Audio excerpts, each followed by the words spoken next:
दोस्तों हमारा जो यूरिनरी ट्रैक्ट रहता है ना, इसमें किडनीज रहती हैं जो हमारे गुर्दे हैं, the ureters, the bladder, urinary bladder जिसे हम कहते हैं, एंड यूरेथ्रा। ये पूरा जो रास्ता है ना जहाँ यूरिन तैयार होता है और एग्जिट होता है, द कंप्लीट ट्रैक्ट, इसको यूरिनरी ट्रैक्ट का नाम दिया जाता है। अगर इस यूरिनरी ट्रैक्ट के अंदर कभी कोई इन्फेक्शन हो जाए, we call it urinary tract infection, UTI जिसे हम कहते हैं। और दोस्तों पता कैसे चलता है कि यूटीआई हो गया?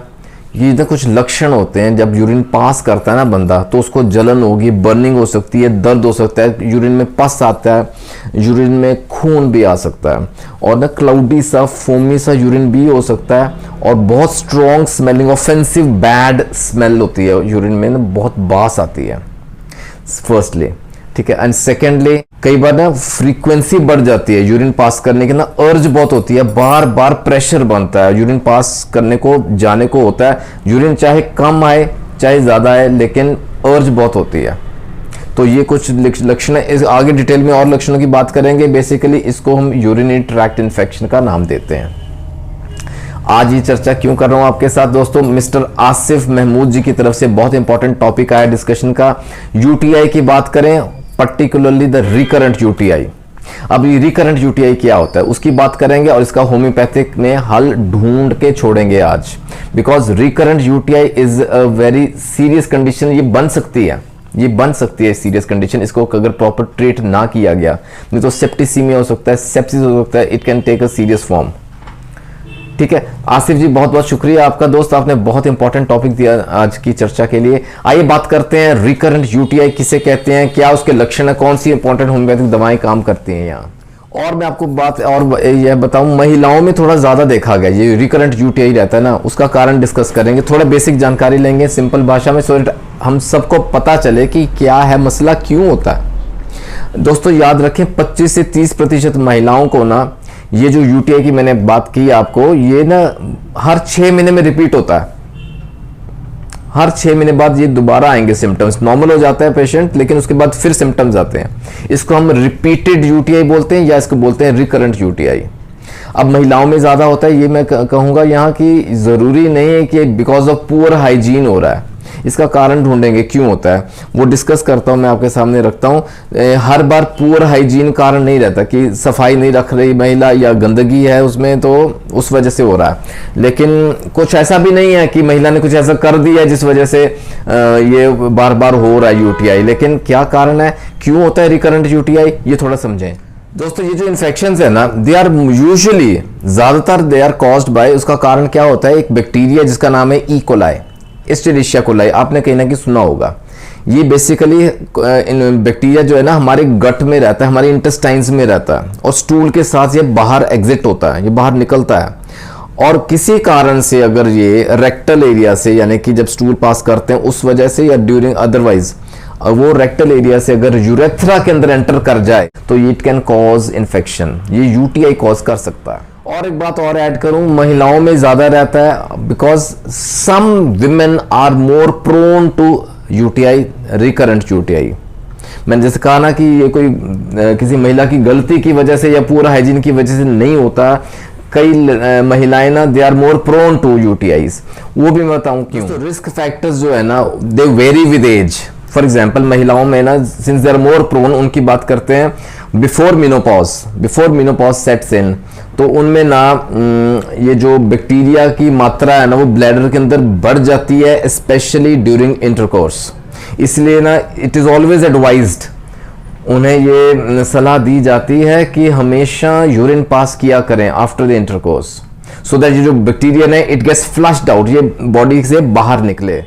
और फिर दिक्कतें आती हैं मेनोपॉज के बाद। आफ्टर मेनोपॉज क्या होता है, देखिए कुदरती जो एक ना लैक्टोबैसिलरी जो बैक्टीरिया है ना, इट्स अ गुड बैक्टीरिया जो हमारे अंदर रहता है, इंटेस्टाइन में रहता है। अब वो ना इसकी मात्रा कम होनी शुरू हो जाती है। अब वो कम होगा ना तो ई कोलाई की एंट्री इजी हो जाती है, ये समझें, ई कोलाई हावी हो जाता है, जिस वजह से यूटीआई अक्सर होते हैं। दूसरा मैं बताऊं दोस्तों, आफ्टर मेनोपॉज ओनली जो यूरिनरी ब्लैडर की कॉन्ट्रैक्शंस है ना वो इतनी स्ट्रांग नहीं रहती जैसे कि पहले थी, उस वजह से ना पूरी तरह से कॉन्ट्रैक्ट नहीं हो पाता ब्लैडर, और थोड़ा सा यूरिन या पेशाब ना अंदर रह जाता है, एंड वो it becomes the E coli easily वहां फ्लरिश कर सकते हैं, it can lead to recurrent UTIs. And third is the genetic reason. अगर जीन्स में है, परिवार में माता को या बहन को किसी को यूटीआई होता था तो आगे बच्चे में, महिला में आगे संभावना बढ़ जाती है। Genetic reasons are always there. अच्छा, फिर पीस ऑफ एडवाइस, कई बार हम गाइड नहीं कर पाते बच्चियों को या महिलाओं को समझ नहीं होती है, तो ये सिंपल पीस ऑफ एडवाइस है, माइंड में रखें बातें कि जब भी यूरिन पास करें तो उसको वाइप क्लीन करें, उस एरिया को वाइप क्लीन करें सॉफ्ट टिश्यू से, और वो भी आगे से पीछे को वाइप करें, सो दैट कोई मौका ना मिले रेक्टम से यूरेथ्रा में ई कोलाई जाए। दोस्तों, अब हमें जानकारी हो गई है कि यूटीआई क्या होता है, रिकरेंट यूटीआई क्या होता है, क्या कारण रहते हैं, कॉज क्या है। आइए सिम्टम्स की बात करते हैं, लक्षण की बात करते हैं, कैसे पहचान करें कि यूटीआई हो रहा है और बार बार हो रहा है। सबसे पहला प्रमुख लक्षण वही रहेगा कि जब यूरिन पास करेगा बंदा या कोई महिला तो उसको ना बर्निंग होगी, जलन होगी। यो यूरिन पास करने से पहले हो सकती है, during and even after that, और बर्निंग पेन होती है, साथ में दर्द करता है, कई बार शार्प तीखा सा दर्द रहता है, दिस पेन ड्यूरिंग यूरिनेशन से हम डिसयूरिया कहते हैं। फिर यूरिन से ना स्मेल आती है, बैड ओडर, बास आती है, बहुत ही गंदी किस्म की भी हो सकती है। बुखार हो सकता है बंदे को या पेशेंट को, फीवर विद चिल्स, ठंड भी लगती है। लॉस ऑफ एपेटाइट एक और सिम्टम रहता है कि भूख लगने कम होनी शुरू हो जाती है, खत्म हो जाएगी।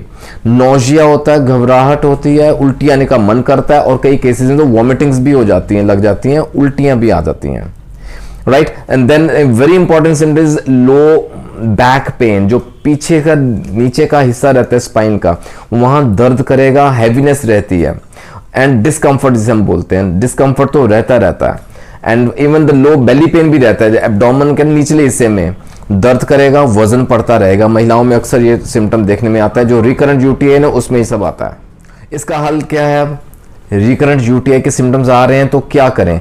इससे डायग्नोस तो सिंपल, जैसे रूटीन यूरिन का सैंपल टेस्ट रहता है, लैब में दें तो उसमें एग्जामिनेशन में, फिजिकल एग्जामिनेशन में अपीयर हो जाता है, उससे आइडिया हो जाता है कि हाँ यूरिन इन्फेक्शन है। लेकिन कौन सा बैक्टीरिया या क्या कॉज रहता है वो हम यूरिन कल्चर से पता कर सकते हैं। जो डिस्कम्फर्ट है या पेन का मसला है दोस्तों, that for that scans are available, जहाँ अंदर पता चलता है कि यूटीआई कितना स्प्रेड हो गया है।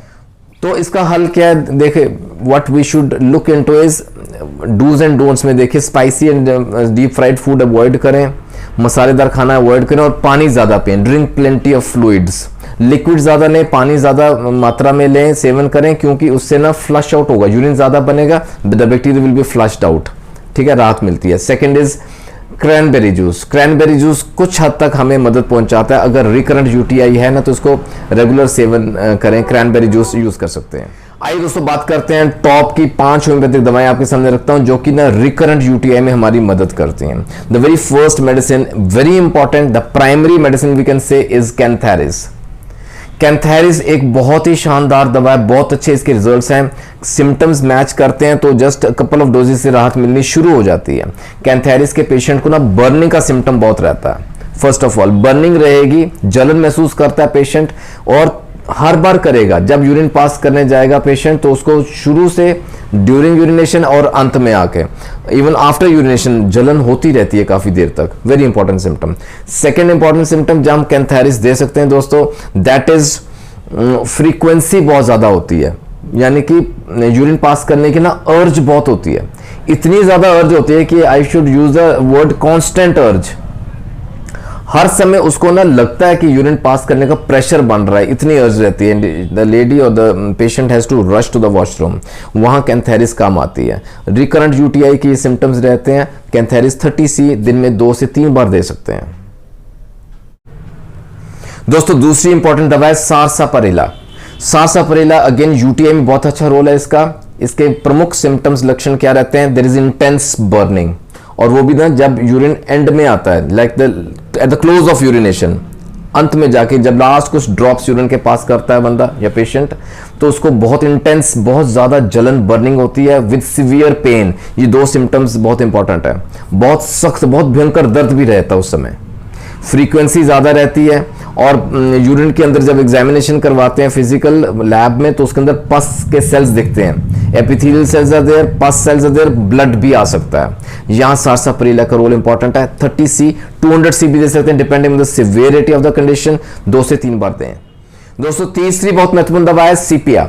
सीपिया as such is a female oriented remedy, बहुत अच्छा रोल है इसमें भी। और इसमें ना 3 प्रमुख लक्षण देखने लायक हैं जो सीपिया की तरफ इशारा करते हैं। First and foremost is cystitis, bladder की इन्फ्लेमेशन होती है और वो भी क्रॉनिक हो गया, पुराना हो गया, that is part of UTI, ठीक है, क्रॉनिक सिस्टाइटिस रहता है। Second is cutting pain in the bladder, चीरता हुआ दर्द रहेगा। And third is smelly urine, urine में पेशाब में ना बहुत गंदी स्मेल आती है। यहां भी हम 30C दे सकते हैं, दिन में 2 से 3 बार। चौथी महत्वपूर्ण दवा है एपिस, एपिस मेलिफिका। एपिस के पेशेंट को ना यूटीआई जो रिकरेंट रहता है उसके लक्षण क्या है? बर्निंग रहेगी, जलन रहती है, लेकिन स्टिंगिंग पेन रहते हैं, चुभता हुआ दर्द, चुभन वाला जैसे सुई सी चुभती है ना वो रहता है। और specially during the last drops, again जब यूरिन खत्म करने लगते हैं उस समय जलन भी होगी एंड स्टिंगिंग पियर्सिंग पेन, ये दर्द रहता है। ये ऐसा इस प्रकार का सिम्टम रहता है। सेकेंडली इनकॉन्टिनेंस रहता है, यूरिन पे ना कंट्रोल नहीं रहता, कुछ ड्रॉप्स निकल जाते हैं, बैठे बैठे ही निकल जाते हैं। इसको तो कहेंगे एपिस का पेशेंट है, वहां एपिस मेलिफिका काम आती है। अगेन 30C में दें, दिन में 2 से 3 बार दे सकते हैं। दोस्तों 5वीं इंपॉर्टेंट दवा है नाइट्रिकम एसिडम, इसे हम नाइट्रिक एसिड भी कहते हैं। यूटीआई है, रिकरेंट यूटीआई हो रहा है, बर्निंग ड्यूरिंग यूरिनेशन तो है ही है, लेकिन इसके अंदर बहुत प्रमुख लक्षण है जो कि इशारा करता है नाइट्रिकम एसिडम की तरफ, that is highly offensive smell, बास बहुत ही गंदी आती है, स्मेल आती है जो यूरिन में से, वो भी इस प्रकार की जैसे ना हॉर्स का यूरिन रहता है, this very peculiar kind of a smell, इसलिए यहाँ ऐड किया। ब्लड भी आ सकता है यूरिन में अंदर और एल्ब्यूमिनस यूरिन रहता है। अगर ये कुछ सिम्टम्स हैं तो वहाँ हम नाइट्रिकम एसिडम जरूर देंगे। 200C भी दे सकते हैं दोस्तों, दिन में 1 से 2 बार दें, कंटिन्यूटी में दें, आपको राहत मिलेगी। तो दोस्तों ये तो थी टॉप की 5 होम्योपैथिक दवाएं जो कि आपको राहत देंगी। अगर रिकरेंट यूटीआई किसी को हो रहा है परिवार में, या आप अगर जूझ रहे हैं डिफिकल्ट सिम्टम से, तो ये दवाएं अपने पास जरूर रखें। सिम्टम्स के लक्षणों के आधार पे अपना दवा चूज कीजिए। टॉक टू योर फिजिशियन, वो आपको बेस्ट प्रिस्क्रिप्शन तैयार करके दे सकते हैं, क्योंकि एसोसिएटेड सिम्टम्स बहुत से और जुड़ते हैं, तो आपको जल्दी राहत मिलेगी। बाकी जुड़े रहें गुरु नानक केयर्स के साथ for more such informational videos. कोई और सुझाव है, फीडबैक जरूर भेजिएगा। फॉर स्पेशल वीडियो अगर कोई रिक्वेस्ट है तो do mention the comment section, आप मुझे व्हाट्सएप कर सकते हैं। You can mail me at gunanakcares@gmail.com। जल्दी मिलेंगे अगले वीडियो में। Take care, God bless.